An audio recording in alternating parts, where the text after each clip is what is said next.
Shalom saudara-saudaraku yang dikasihi dan diberkati Tuhan.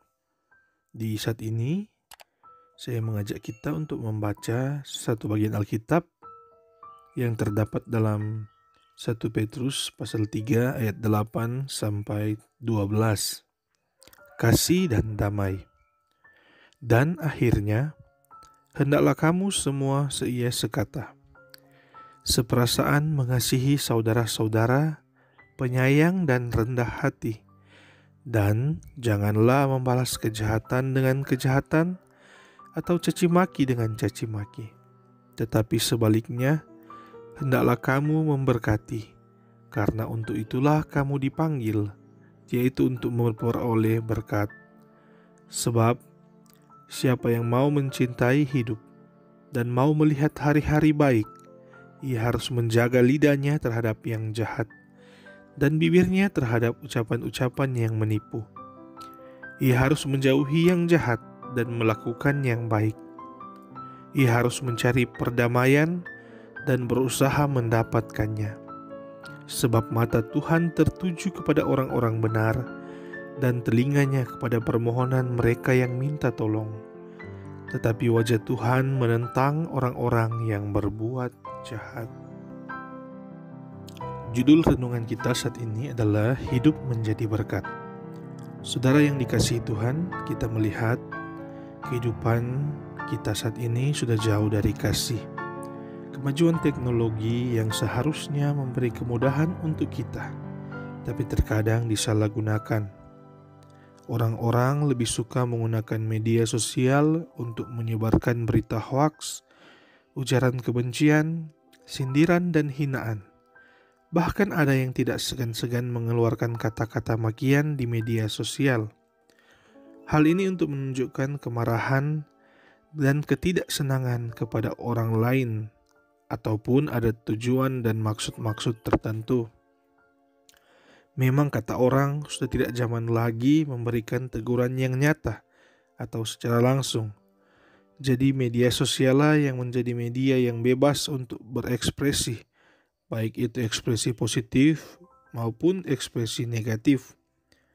Firman Tuhan saat ini mengingatkan kita untuk memberkati orang-orang yang berbuat jahat kepada kita, orang-orang yang mencaci maki kita. Kita harus berkati karena Tuhan memanggil kita untuk menjadi berkat, karena lewat penebusan Kristus di kayu salib, maka hidup kita telah dikuduskan. Darah Yesus telah membersihkan semua kutuk dan penyakit-penyakit kita. Oleh sebab itu kita menerima hidup baru dalam roh dan kebenaran. Jagalah kekudusan hidup kita. Jagalah bibir kita dan lidah kita, agar tidak mengeluarkan ucapan-ucapan yang jahat dan menipu. Jauhkanlah diri kita dari amarah, emosi yang mengantar kita pada perbuatan dosa. Ingatlah, karena dosa kita telah kehilangan kemuliaan Allah, dan oleh kasih karunia kita telah dibenarkan dengan cuma-cuma karena penebusan dalam Kristus Yesus. Oleh sebab itu, sebagaimana kasih Allah bagi hidup kita, maka kasih itu pun yang kita tunjukkan kepada sesama kita. Maka jauhilah yang jahat, cintailah kedamaian dan kebenaran, jangan terpancing dengan fitnah atau berita hoaks. Jangan tanggapi orang-orang yang menjahati kita, karena bagian kita adalah memberkati musuh-musuh kita, dan penghakiman bagi orang-orang yang berbuat jahat adalah bagiannya Tuhan. Teruslah menjadi berkat dan terang kapanpun dan dimanapun kita berada. Marilah kita berdoa. Terima kasih Bapa di sorga, karena anugerah-Mu kami masih boleh menikmati kehidupan kami saat ini.